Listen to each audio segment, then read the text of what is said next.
Hi, everybody, and welcome to Close of Business Tuesday. We're beyond excited and very lucky to have with us today Martin Lovegrove. If you don't know Martin, Martin is a senior statesman of the global oil and gas industry. He's been in oil and gas for 50 years. He's been an advisor for 40 years. He's built 4 independent, successful advisory firms. His new firm is called Lovegrove. If you look at Martin's stats, the numbers are just stunning. He's advised on over 500 transactions. He's worked for over 120 companies. He somehow found time to work on, to write 3 books on the North Sea. He's just an absolute gem, and he's a great friend. And so let me start by saying, welcome, Martin Lovegrove. It is fantastic to have you. Thank you, Maynard. Appreciate being here. Let's look forward to speaking. Before we jump into Mike and Colin and the rest of the discussion with Martin, we of course want to take a minute and reflect on what's going on in Ukraine. We, like everyone, what was a discussion last week of geopolitics has become a discussion this week of something that's very tragic. We did some research in the last few days to try and find good organizations that we thought we could recommend to you as you are thinking about, you, your family, your company, doing things that could help the people in Ukraine. And so I'll take you just through a couple of slides. On the first slide, these are organizations that are helping broadly, that we did enough research on, utilizing the charity negotiators rankings. And we feel like these are good places for you to consider donating. On the next page, we dug a little deeper and found organizations just focused on children. Obviously, things that are happening to children are much more heartbreaking, and we know that you feel similarly. So if you're focused on that type of giving, these are those names. We obviously here at COBT are very focused on this tragedy, and if you think of things that we can do as a community to help Ukraine, please let us know and we'll publicize it. At this point, I do want to jump into the day and talk a little bit with Mike. We'll have you go first, Mike. There's so much going on between markets, earnings, the Russia divestitures and announcements, and a couple of transactions. So let me turn it over to you to kick us off. Yeah, Maynard, it's been a really, really volatile week, one of the most volatile we can remember in the last decade or so. And, on a weekly basis, we kind of want to put out there what equities have been doing, what commodities have been doing, what events are coming up. And, to kind of summarize, energy this week has done very well, as you could imagine. And, you had the S&P Energy Index up 3% or so. But what's interesting to us is Clean Energy Index is up almost 18 to 20% this year. I mean, this week since the Ukrainian crisis is broken out, which is kind of counterintuitive. But I think what people are saying there is that, guys like Europe, people like the U.S. are going to really, really start going really hard to renewable type stuff. And so that's why we're seeing that up. And also we had a clean energy deal this week as well. But what's interesting to us is the Russian market is down about 45% since this this incursion occurred. But if you look at the top 5 Russian oil companies, they're down about 85%. They were $325 billion in market cap, and they're around $35 billion right now. So a lot of damage there. And the other thing is we've also seen some of the guys that are exposed, specifically the European oil companies like BP, Total. And we have them listed later here, but they're down. BP is down about 6 or 7%. But the one that's down a lot is Total. It's down about 11 or 12%. And we think the reason why it's down 11, 12% is, unlike BP and Shell and Equinor, these guys have already said that we're getting out. Total has not. They have not jumped into that boat yet. And so we think the market's trying to send them a signal that, you need to be definitive. And so that one's been the biggest underperformer this week. And so, what has happened here in the commodities? Clearly, crude oil has gone up a lot. Brent oil, we earlier today, Brent oil was up about $9 to $10. WTI was up about $10 to almost 106. And so those have done well. And obviously you've seen natural gas in Europe has gone up significantly because people expect there's going to be some issues there. Today, the IEA came out and said that they're going to release 60 million barrels. The market's kind of just pushing that off. And the reason why is 60 million barrels in the context of a 100 million barrel a day market is less than, a little more than half a day. And some of the issues that we're hearing on Russian crude oil, people are avoiding that crude oil. And so that's kind of one of the reasons why crude oil is really tight right now, is because some of those issues right now. The other thing is we have a State of the Union address that is going to be tonight. I think some are concerned that you're going to have the Biden administration double down on, renewable type stuff, really kind of come down on the fossil fuel industry. And so that's something to watch out for tonight. And obviously tomorrow OPEC's going to have their meeting. Most expectations are they're going to continue with the 400,000 barrel a day increase. What the interesting thing is people are saying at some point, does OPEC Plus reconsider Russia being in their deal? And the funny thing about it is Russia only has around 300,000, maybe 400,000 barrels of spare capacity. So they really, in the context of Iran, UAE and Saudi, who have 1 million barrels of spare capacity, those guys are more important, much more important than Russia at this point in time. And lastly is the Iran sanctions. What you're going to have here is most people were expecting we're going to have an Iranian deal by the end of February. It didn't happen. I think expectations are now there's going to be sometime in the next week or two, we're going to get a deal. And why that's important is Iran is going to be outside the current OPEC quota system. So they're going to be able to produce as quickly as they want. They have 1.3 million barrels of spare capacity. My guess is if we get a deal, they could be up to 500,000 barrels on the market within the next 3 or 4 or 5 months. So the market needs those barrels. And so that's a good thing. One of the things that we started thinking about is like, what is going to happen if all these companies, BP, Equinor, Shell, and Total start divesting? Who is going to buy those assets? Is it going to be the Russian companies? Is it going to be Aramco? Is it going to be the Chinese? I think that's got some interesting implications to think about. And lastly, one of the things that we saw here is the Norwegian Wealth Fund has said they're going to start divesting Russian oil stocks. You're having global equity and pension funds saying the same thing. So there's just a pile on at this point in time. And so that's really what's been going on with Ukraine and Russia. One of the things that we wanted to highlight, though, there's 2 interesting deals that happen in the traditional energy business and the non-traditional energy business. The first one is PDCE. PDCE bought Great Western, which was a $1.3 billion acquisition in Wattenberg. They raised their fixed dividend by 100%. They promised to do another 40% once the deal closes. They're doing a $1.2 billion buyback. They've committed to 60% of post-dividend free cash flow to share buybacks and variable dividends. But I think what the interesting thing about this is this fixed their inventory problem what people perceived they had. And the other thing is it basically says to us is that accretive in-basin acquisitions make sense. PDC was up about 13%. It's now about 20% since the deal happened. So, we expect more consolidation to happen in basins. And the last one is Chevron buying Reggie, which is a renewables company, all cash deal, 40% premium.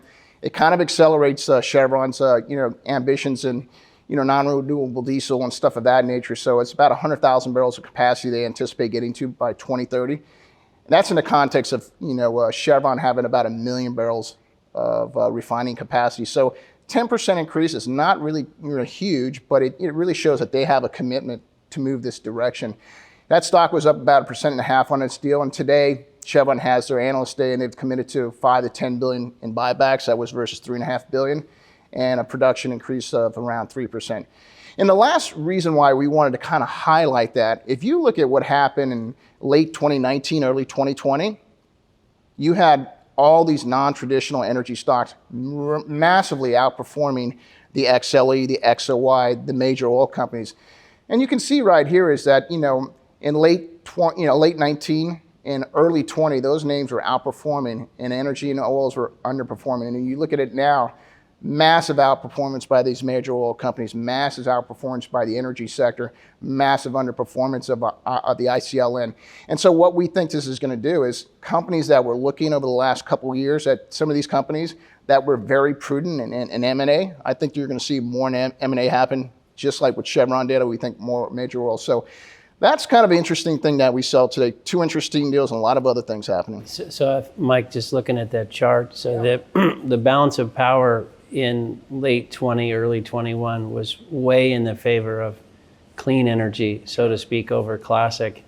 And now in the world we're living in, the classic energy, the balance of power is dramatically shifted back into their favor. And then sure enough, you see a deal where arguably classic bought new. So maybe we see more of that. Exactly. I think we'll see more, and that's a good thing. All right, that's great. Thanks, Mike, for all that. Okay, Colin, I think you were going to be dissecting the complicated Russian gas European network a little bit for us, but I know that doesn't do it justice. There's probably a lot more coming our way.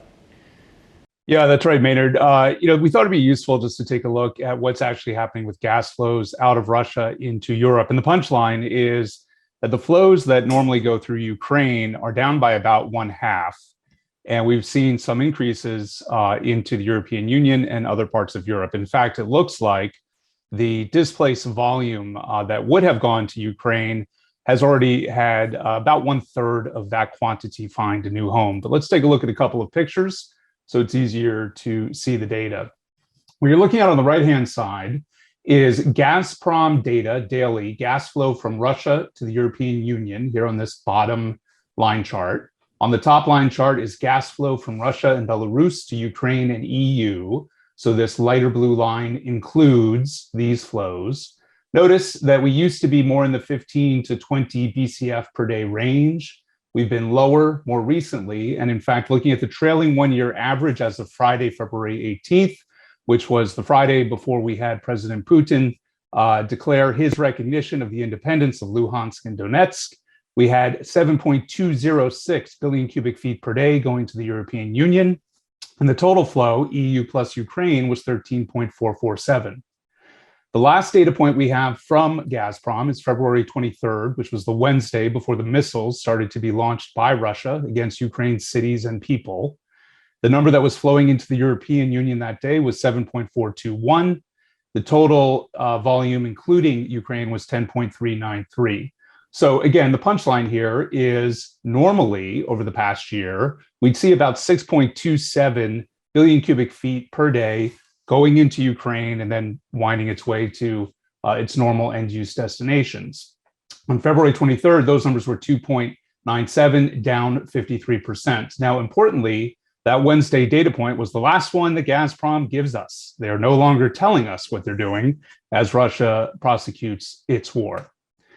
Fortunately, the Germans do tell us what's happening. We can see the inbound Russian gas flows that are coming from the Nord Stream into the NEL pipeline at Greifswald on the Baltic Sea. You can see here a line graph of those flows. We have data through yesterday, 3.058 billion cubic feet. And that's more or less normal. So, you could argue that here the Russians were really kind of softening up the Ukraine flows starting on February 1st. Sort of the shot across the bow, Europe, you're dependent upon us. But so far, we're seeing pretty much any demand being met. The February 28 number is not so far off from the trailing 1-year average. Perhaps more importantly, we can also see where Gazprom is redirecting some of these would-be Ukrainian flows. And you get this interesting chart. This is back indexed to January 31st, indexed to 100. So this was the condition of volumes going southward on this blue chart, light blue chart, and the darker navy chart is what's going northward. And you might ask, the larger flow is going into the southern region. It's up 32% month to date. That's the equivalent of about 708 million cubic feet per day. Northern Europe, 226. And here you can see we've annotated that no sooner had the annual Munich Security Conference concluded on February 20th, then literally the next day we get the aforementioned recognition of Luhansk and Donetsk, and then of course the launch of full-scale war on February 24th. And so total flows captured in this chart are about 8.155.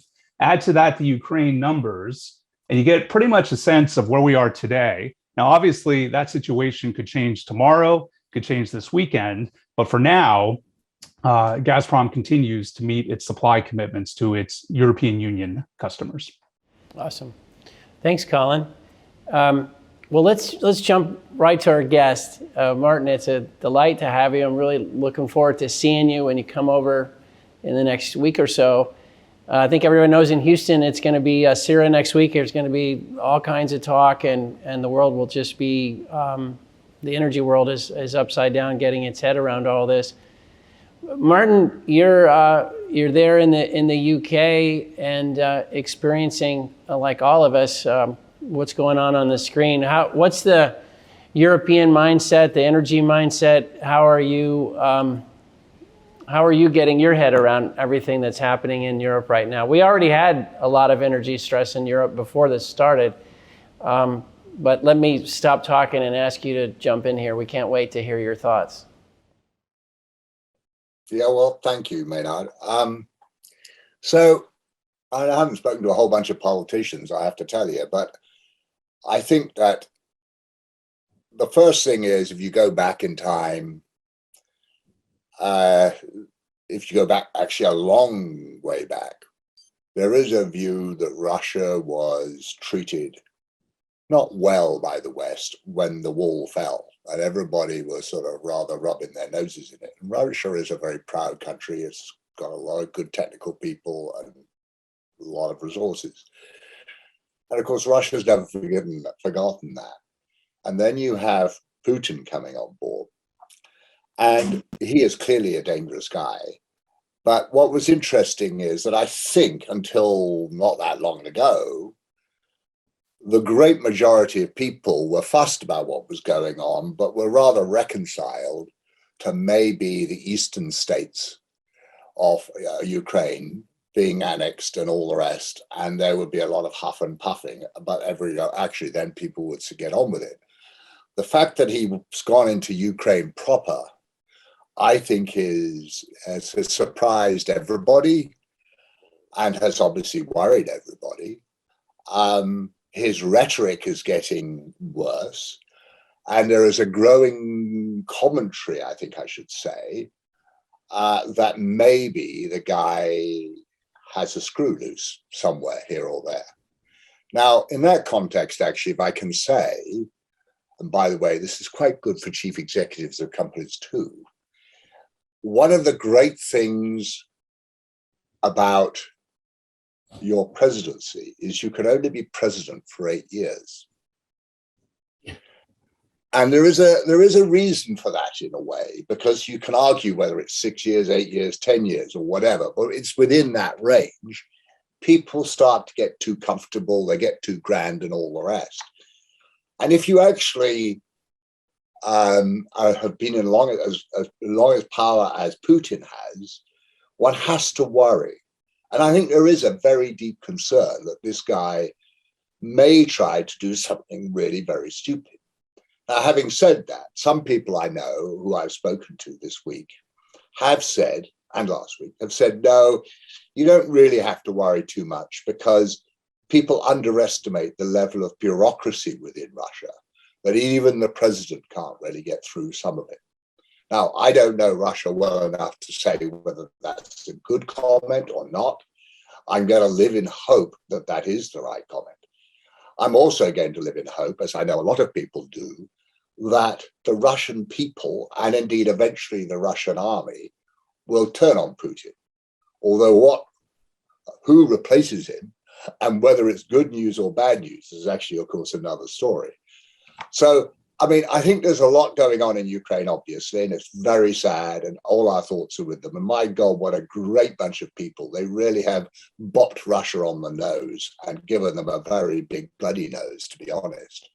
And God bless them for that. I think, funnily enough, the EU has started belatedly to strengthen.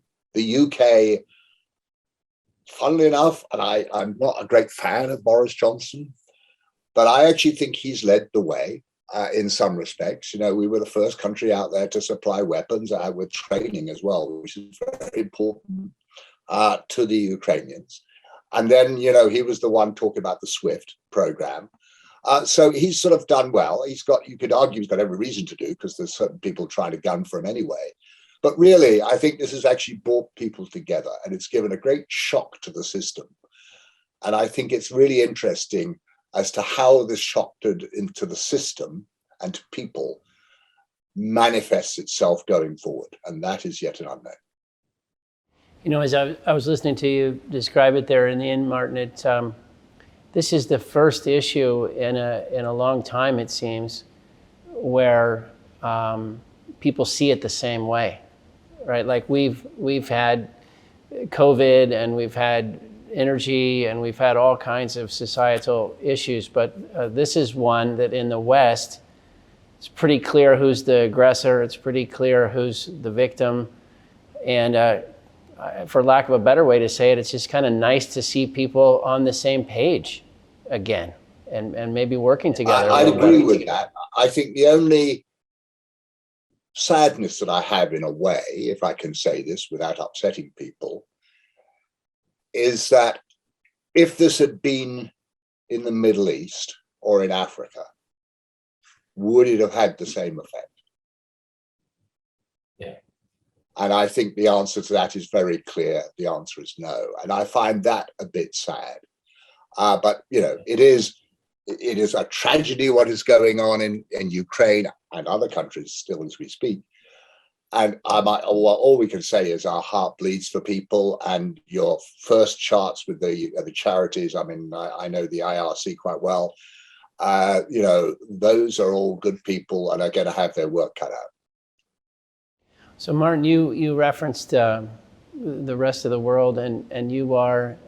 I used to joke about you that when I first met you, I was like, that guy probably knows the flight schedule from Santiago to Calcutta. I mean, you've been all over the world in your career. You wrote an interesting paper a handful of years ago about the world, and one of the comments you made was it's really important when people talk about the world that they've actually been to these places and experienced what the world looks like from there. What do you think the rest of the world is watching and thinking? I know you've spent a lot of time in India, China. You've done a lot with the Japanese. You've spent time in sub-Saharan Africa. There's really, as I say, honestly, no place you haven't spent a lot of time. But what do you think the rest of the world is observing about all this, sort of the non-OECD world? Well, you're right. It's been a privilege for me to have traveled. I think I'm a bit of a sad person for having done that so far.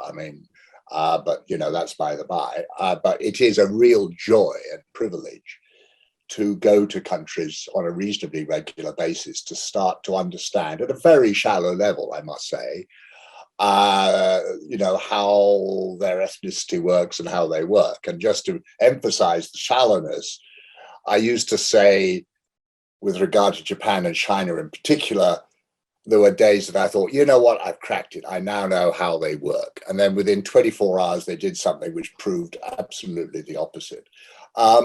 But anyway, I think you can't sort of take the rest of the world as one.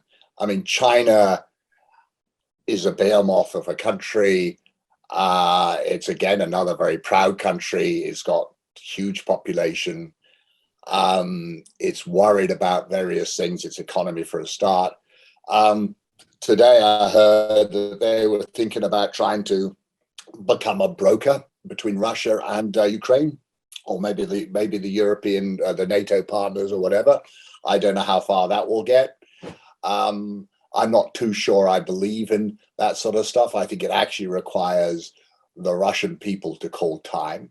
And unfortunately, I think before they get to that, it's going to require a lot more violence, which is awful to say, but whatever. Martin, could I just ask you? Could I just ask you a question while we're on China? Are you surprised at the extent to which Russia and China seemingly have become aligned or friends or intertwined or however you would characterize that? Again, I can't pretend to know the Chinese or the Russians. I know lots of people in those two countries. I speak to them a lot and so on. But I am not entirely sure that they are as close as you think. After all, for example, China did abstain at the UN thing, which I think was a bit annoying for Russia. They rather thought that they would come in alongside them. And the fact that, China just recently I think it was today even, made some statement along the lines of, this is a very sad and unpleasant war, or whatever it is they've said. So I think that, the Chinese are going to do what they want to do. And the Russians, yes, they may try and cozy up to the Chinese, but I'm not sure they'll have too much success. I mean, the thing about Russia is it's such a mammoth country. I remember flying from Tokyo to London, and it was whatever it is, a 14-hour flight, of which about 11 hours is over Russia. And, we have enough problem, if I might say so, with the Scots up north, which is about an hour away. So can you imagine the problems that Putin's got in Russia? And, tell me, what is Russia? Is it an Asian country or is it a European country? And, there is no straight answer to that. So I think that they may get together and help each other out from time to time, but they will look for the opportunity, frankly, for their own. I would be skeptical of seeing a huge alliance between Russia and China. We may inflate it just because we're so concerned about it. If those two really did become very close, it would present real problems. But I'm just speculating. Well, you were gonna, I think. So the other countries, so India, for example. I mean, I was with someone the other day from an Indian company, and they just said, so what should we do with the Rosneft stake? And I thought that was funny because I had been told previously the day before that the Indians would definitely not want to buy into Rosneft because they don't like particularly uncertainty. And I think that's true. I mean, they do like Russia. They like the reserves. Again, they don't particularly trust them, but they will go where the resources are. But again, I don't see any particular help from there. I tell you the one which surprised me a bit, and it probably shows you how ignorant I am sometimes in geopolitics, is how the UAE abstained at the United Nations thing. So it was Russia, it was the UAE and China. And I found that really quite interesting. I mean, the UAE is a very small country. And so on. And you can argue, well, it's having a lot of problems with the Houthis and maybe Russia is helping them some way. I have no idea. But I just found that fascinating. And as for Africa, I'm not sure they really worry about it too much. I mean, they've seen it themselves. It's sometimes in awful circumstances like Rwanda and so on and so forth. I can't talk for the Latinos. I think they're probably just getting on with their own way. The Australians, obviously, and the Japanese, they're sort of aligned with the West. You mentioned the UAE, Mike. That was one of the places you mentioned as having extra barrels that could come on the market. I wonder if there's somehow that's going to weave together in some way. Martin, maybe I could ask you, I think simplistically, from a U.S. perspective, we're viewing what's happening, this tragedy. Of course, it's steeped in so many things around Russia and the Putin and the individual desires he has.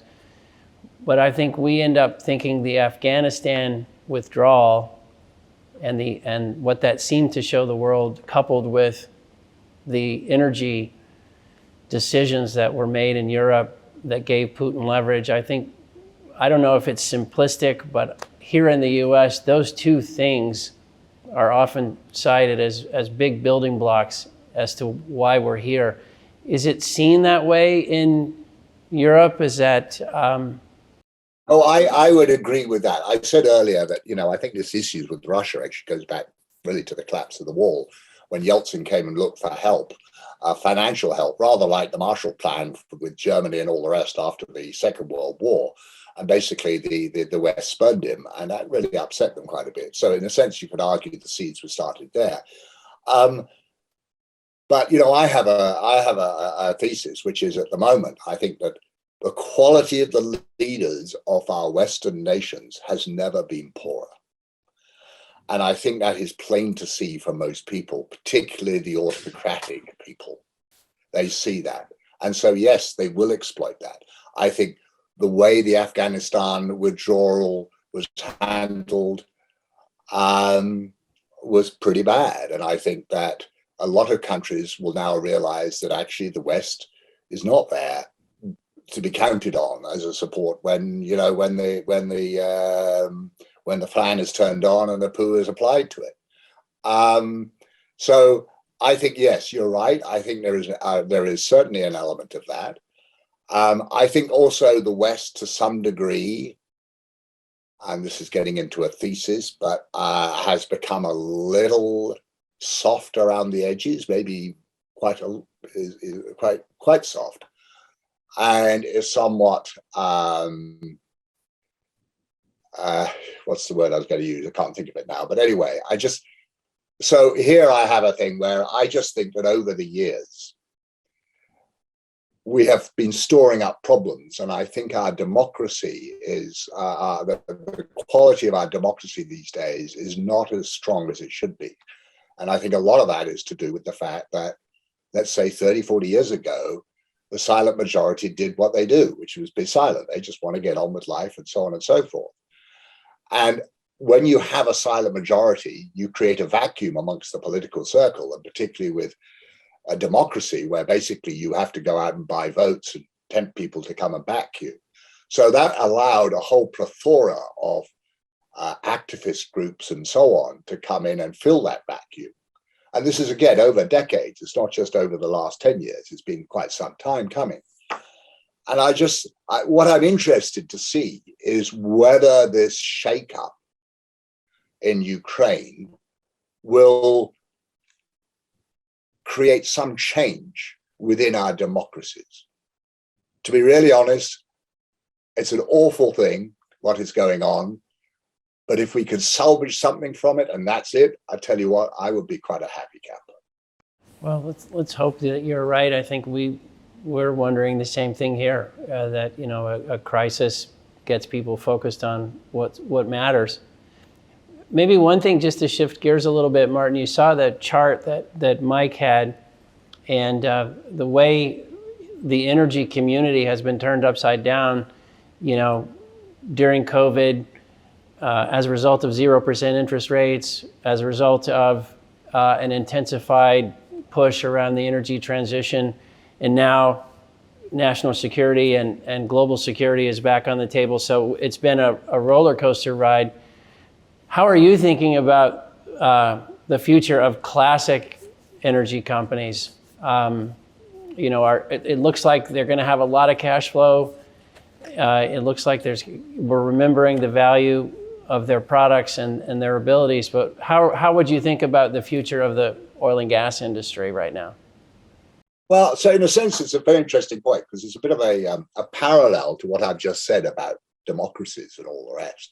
We sort of are drifting into this, the climate change, which is very real. I'm very supportive of people trying to resolve the climate. There is a lot of examples almost every day of what's going on in the world. And I actually share the view, which I think was expressed the other day. I actually think we passed the tipping point. And the reason I say that is that the tundras up in Russia and in Canada and all the rest are really starting to melt, and that releases a lot of methane. And you just can't put them back in the freezer overnight. And so I actually think we've probably got to quite a position. But you know what? It was never going to happen that oil and gas was just going to be turned off, which is what some of these activists were talking about. And some of these prognostications about the alternative energies were fanciful. I mean, in the sense that they could be done, we could change the world overnight. This is going to take 20 to 30 years and so on. And so I've always felt that there is a role for the oil and gas companies. The majors have started to change their tune and have started to move into these alternative energies. The European companies, or a couple of them in particular, have done it much more aggressively than others.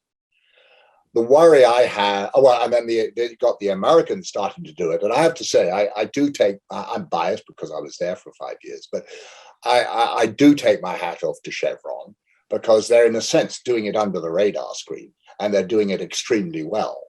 Whereas one or two others are sort of going out, making a splash, and you sort of say, wow, that was a big price you just paid. What are you doing with that? But the worry I have with this transition with the big companies starts with a quote which I'll give to award to my wife, which is, why does a butcher buy a baker? So in other words, we're talking of energy. So, we're in oil and gas, that's energy, so we can get into other energy.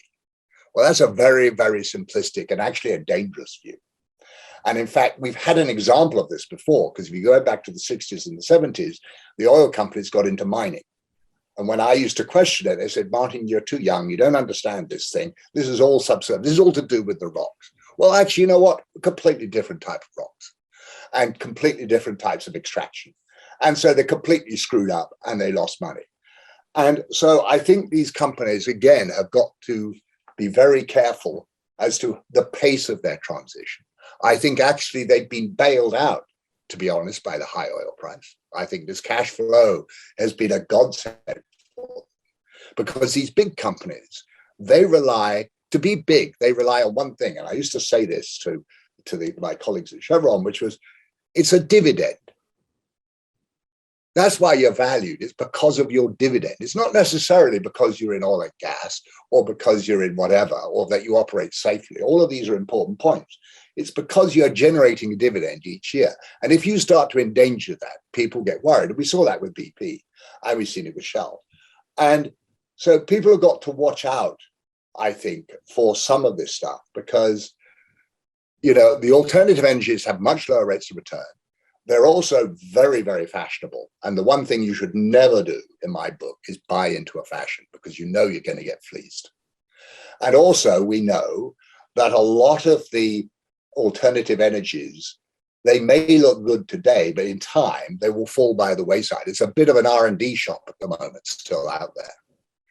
And so I think these are really interesting times. But again, I think this shock with the oil price, the energy crisis we had, which started pre-Ukraine, to some degree has brought some pragmatism back into the marketplace. I mean, so for example, last year, the UK government, in its infinite wisdom, cancelled an oil project and then cancelled the gas field project. Now they've sort of said, no, you can go ahead. And by the way, we're going to have new licenses, et cetera, et cetera. You know, they're beginning to see where the thing is going. But, you know, oil and gas will be phased out over time, or particularly oil. And gas, I think, will actually carry on for quite some time. But it's just interesting. Anyway, I've waffled. Sorry. No, that's great. Well, one question, there was a lot in there, but a couple of things. One is, I think we get frustrated that natural gas isn't given the champion role we feel like it should be given, or it continues to be reluctantly embraced, I think would maybe be the summary. Europe had this sort of splashy thing where they said they were going to characterize natural gas as being on the good side of the ledger. Do you really think we're going to see natural gas and nuclear get a real fair audience with the world for the role they could play in the transition? Natural gas, absolutely. I think you're seeing that now. I think a lot of people are beginning to realize it and so on. And I think that people are realizing there are hydrocarbons and hydrocarbons. And to go back to what you were saying, I would describe gas as the Cinderella of the hydrocarbons. And then you've got nuclear, and I really do hope that nuclear comes in. I mean, I come from a naval family, and I've often looked at these nuclear subs, and you know, a nuclear sub can power a city of 2 million people. So why can't you put these small units close to the cities? And if you don't like them on land, put them on a bloody ship out offshore, and then cable the excuse me, the power in. I really do hope that nuclear, and I expect it to play an increasing role. I hope it will actually play a much bigger role, because what we need to have is this base load of power. You know, it's all very nice having the wind and the solar, but we know very well that they are intermittent, and maybe we'll get to a stage where storage technology solves the problems, but I wouldn't want to bet on that for now. So I think nuclear is definitely something which should go. But, you know, certainly in the West, in our side of the pond, people get, nuclear, I don't want to get into nuclear, you know, I don't want to have all of this stuff around me and so on and so forth. People have actually got to grow up. What do they want? Do they need to have power? Because if you need to have power, you're going to have this blend of sources. and that will include nuclear. But gas absolutely will increase. So one thing when you were, I'll string a couple of comments together that you were making, Martin, about leadership in the West, leadership amongst the democracies, and how that we haven't been on our game here for a while. And that applies to all flavors. That's not a comment on any particular flavor or country. Why do you think the energy leadership has been so poor? Nobody's been able to strike the middle way in energy and say, look, everybody, this is what we're solving for. This is what we need. This is how much money we have. This is the nature of the problem / why can't, what's your theory on how we get better energy leadership in the world? Unfortunately, it seems to only come in times of crisis. But I think that's something we think about a lot here, and honestly, are just with conversations like this, are trying to do. Well, that is such an interesting subject, and I don't know where to start because, I've been in this business for 50 years. When I started, deep water was 400 feet of water. You certainly didn't have horizontal wells, and minimum size of field that you could develop on a standalone basis in the North Sea was 400 million barrels, and look at where we are today and what the industry has done, not only technologically, scientifically, but also for the world as a whole. I mean, people, the economies have blossomed because of oil and gas. The health has improved because of oil and gas. The food, nitrogen, you can't produce food for the masses without nitrogen. So oil is such a fundamental part. And the idea that the oil industry has allowed critics to say it's like the tobacco industry makes me sort of weep. And I'm very critical of the top people of the oil industry. And when I talk to them about it, they basically bat me away like a fly. But you know what? They are wrong. They are culpable, frankly, in allowing stories about the industry to propagate, which are just not true, and not to talk about how good the oil industry has been for the world as a whole and demonstrating it. As I said, we talk about traveling from A to B, or eating, or chemicals, or whatever. And every day I'm thankful to the industry. For the last 5 years, I've been in and out of hospital for one reason or another. And I get pipes going in air and going out there. Well, that's all because of oil and gas. And again, I have another reason to be thankful to the oil and gas business. But they are why we've allowed this to happen. We have this thing called the OGCI. I thought that might be the forum for it, but that has not really done it. And so it's been left to sort of independent people to sort of rather weakly put up the stories and all the rest. But again, one of the things which is saving the industry to a degree, provided the industry now follows through, has been this energy crisis, because people now realize we cannot get rid of oil and gas. We've got to reduce our dependence on it, totally get it. But you can't get rid of it overnight. And we need to have that. And I don't know. I mean, I really don't know. It has driven me nuts over the last 5 to 6 years that the industry has been very, very lame in its response. You can argue, well, there's regulation. The oil industry can't talk as one because they'll be breaking regulatory rules or whatever. But somehow there's got to be something out there. You have the API who speaks for the industry in the States. Why can't we have a global API? I don't know. Well, I think as I'm listening to you, Martin, I think what you're saying, and we probably agree, is balance in the energy debate can be restored by the classic energy, or more voices speaking up for the benefits of classic. Because if we're tilted in one direction or another, we've been tilted too far against classic, and we've got to reset the balance. Those are my words, but.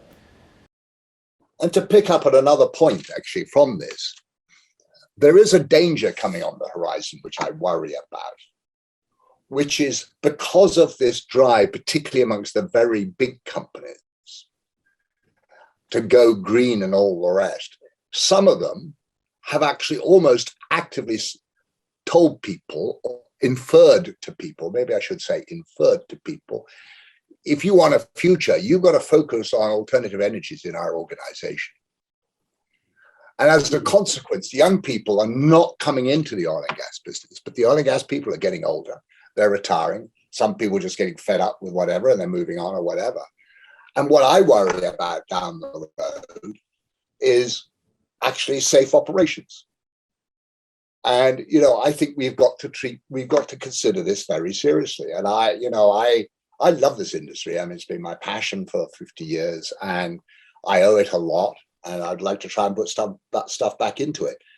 But this is something which I worry about. And all I will say to young folk is, there is a huge future in oil and gas. And it is one of the most exciting industries because it's highly technological with lots of science. It's smart technology too. I mean, you could get down into, with all these gadgets and all the rest and go down and walk through wells and walk through whatever it is.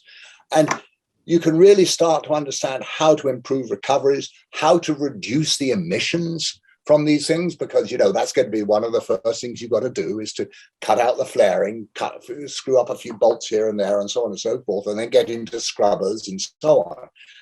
The industry's been so good at getting over various big challenges, like going into deep water, going into the shale, and being very smart in the way that you perforate and so on. You can do that, going forward to improve the way that this industry operates within the environment and get it cleaner. I mean, the industry is still on the oil side, I have believed for about 12, 13 years. And I was told at the time I was a lunatic, but nevertheless, I said we would see plateau oil demand sometime between 25 and 30. Everybody said, no, it's going to be 40 to 50.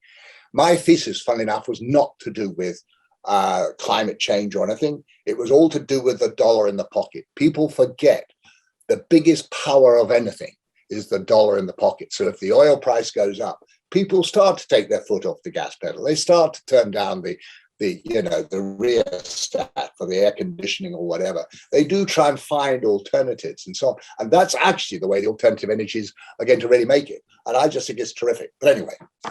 Hey, Martin, really interesting question for me is it seems like over the last 48, 72 hours with the Ukraine, Russian invasion, that a lot of companies are making really, really rash decisions. Companies that have been in Russia for the last 10, 20, 30 years are making decisions overnight as, and it's being, inspired by political pressure as well as, sort of Instagram pressure. So some thoughts there is, what do you think about that? Are some of these companies really making decisions on the fly, really not thinking through decisions? And what do you think about this as we move through the energy transition? Are they going to be doing the same things, wilting under, political pressure to do things they probably otherwise wouldn't be doing? So just, are they really making a lot of decisions in the boardroom, for the next 8, 9, 10 years as opposed to the next 8, 9, 10 months? It started with 24-hour news coverage and then it got into social media. People want decisions made like this. They don't want you to wait 2 hours, let alone a day or two. Or if you really want to think about it, a week to a year. They want things just done straight away. And the politicians have absorbed that as well. And they put pressure on these companies. And some companies are more prone to it than others. And I think I would just say that, my view is that one of my mantras is life is a game of chess. It's not the next move that counts. It's the next 3 to 4. And I don't want to be accused of belittling what's going on in Ukraine because it's impossible to belittle. But there will come an end to this. And I'd like to think, as I said earlier, that the end will be where Putin is somehow pushed aside, whatever, and someone hopefully better takes their place or whatever. And so my worry there is that actually the Russians, who have got very, very strong capabilities and terrific, I mean, there's some really good people in Russia, but they will need help from the outside to do some of this work. And I actually think some of these decisions are being made Yeah, being driven by social media, by politicians and all the rest, without real thought for the longer term. Now, I know with Ukraine going on, the idea that you have a big investment in Russia sounds like to be a complete anathema, and yet you could do things to distance yourself from it. And it's interesting. People talk about BP and if they're getting out of Russia. I mean, have they? What have they done? They've just said they're going to do so, but who are they going to sell it to? Are they going to sell it to? Is it going to be sequestrated, or is it going to be actually as a stake which becomes just a normal investment? Because if you actually go back to the time they bought into Rosneft, they actually went through the hoops so they could prove it was a controlling stake, which they had the two board directors, so that they could equity account, they could do all of that stuff. Well, now what you do is you actually scale it back a bit and say, well, it's just an investment. And Total, people are beginning to sort of focus on Total with Yamal and all the rest. I just think, just be careful. I mean, it's like Sakhalin. I mean, people don't particularly follow Sakhalin particularly. But yes, there are things which are very awful. But actually, first of all, if you were to sell out, or if BP was to sell its Rosneft stake tomorrow, does it actually change what's going on in Ukraine? What happens after? And the shareholder, some of the biggest beneficiaries of BP in this country are the pensioners, and they will suffer because of this too. So you could argue, well, that's nothing compared to what the Ukrainians are suffering, and I completely agree. But excuse me, there are always many sides to these things, and I think people have got to explore those sides carefully. The trouble with that is it takes time. And if you're under pressure from the Instagram crowd to make a decision within 5 minutes, you will get a dumb decision. So, Martin, on that point, we saw the silent majority through social media change half a century of German foreign policy on Saturday. I mean, it was amazing to see the Germans not only shut down Nord Stream 2, but to announce 2% of their budget was now going to go to defense. They were going to send arms into another European state, overturning policies that date back to World War II. And then you look at the Swiss and their famous neutrality, and that also perhaps is not completely overturned, but on the margin withered a little bit in the past 2 days. So to your point on, what does happen relative to announcements and actual implementation, how would you handicap the odds that you're right, Putin is pushed aside by some general who just says enough on behalf of the world? This is not the view of the Russian people. This is one guy. And now you have perhaps something that looks like an orange revolution in Russia. And it's the duty of Western companies to support that, to support the people who have said, we want no more from this madman. We want the rule of law and the sanctity of contracts and great engineers. What's the probability of that? It's a sort of a Russian version of the Arab Spring. And well, I would live in hope that something like that would happen. I mean, who knows? The one thing I know at the moment is there is so much news flow coming in, and actually nobody knows what's going on at all and what might go on. But I would certainly hope that we would see that. And a lot of our politicians have said occasionally, but then they seem to forget about it. Our beef is not with the Russian people. It is with Putin and some of his cronies. Now, obviously, I do agree. I do totally support the economic sanctions we put in place, because unfortunately, to get the people to turn, you've actually got to give them a bit of pain to get round to say, hang on, I'm not in this to have all this pain just to suit this gung-ho guy who wants to take over the world. So I totally understand that and get that. But we must not forget that we're here to also be nice at some stage down the road to the Russian people, not to Putin's and all the rest, because some of them are very good people, and a lot of them are very poor. A lot of them are very, very poor. They particularly once you get out of, Moscow and all St. Petersburg, and you start going east. I mean, wow, there's some quite poor people out there. So, Martin, maybe just a couple last questions. This has been fantastic. We've even got mugs made up, Martin, that say, what does the energy world look like in 10 years? we're so focused on this question. As I say, we drink coffee from the question every morning. But what do you think the energy world looks like in 10 years? So let's just talk about the energy supply. I think you will see in 10 years' time less supply of oil. As I said, I think we'd have passed the plateau and actually be starting the long decline. I think we will see more gas than maybe most people are thinking. Goes back to your earlier point. Hopefully we'll see a bit more nuclear. We will see more alternatives. But as I said earlier too, our energy mix is still a little bit like in the lab, in the laboratory at the moment. People are playing with things like hydrogen. So do you have blue hydrogen? Do you have green hydrogen? How successful is it going to be? And, you know, those have got to be played through. And then there's the issue of electric vehicles. You know, I keep on being told that the amount of natural resources to support the batteries, I'm not sure the world has got enough. If you had every single vehicle, even just cars, going into EV, and people haven't sort of thought about these sorts of things yet. There's a very interesting social issue, by the way, here, which I like to remind people, which is that a lot of our, what we call so-called celebrities, not something that goes down well in our house, but anyway, so-called celebrities, they like to complain about things. And so they will go to a shop and they will boycott that shop because some of the clothes come from sweatshops out in South Asia or whatever. Well, have they actually seen how some of these rare earths are mined and what age some of these people are?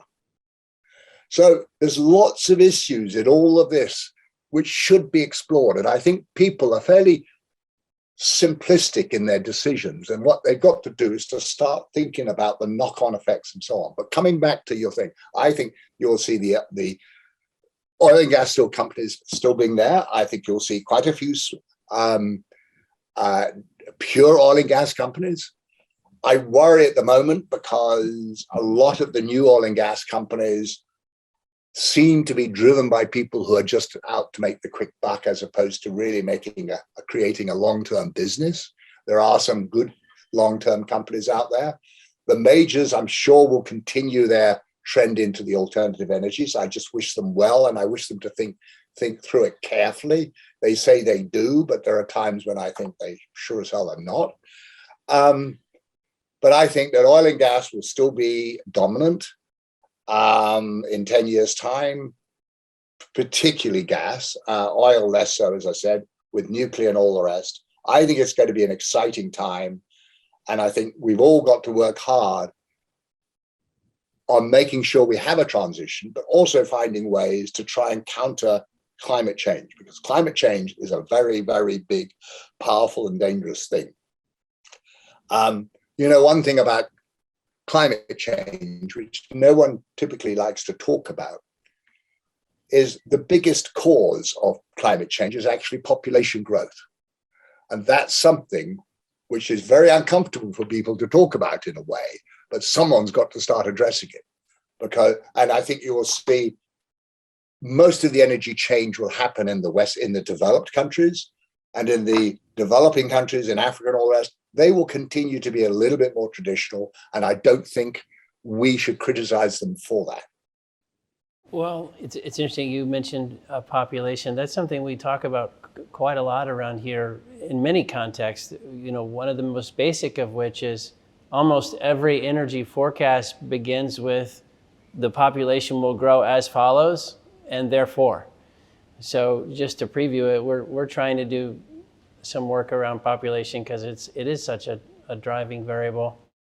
Well, Martin, you've been great. We predicted coming in we would learn a lot. You would grip us with some comments, and we'd also have a little bit of fun. So you never disappoint.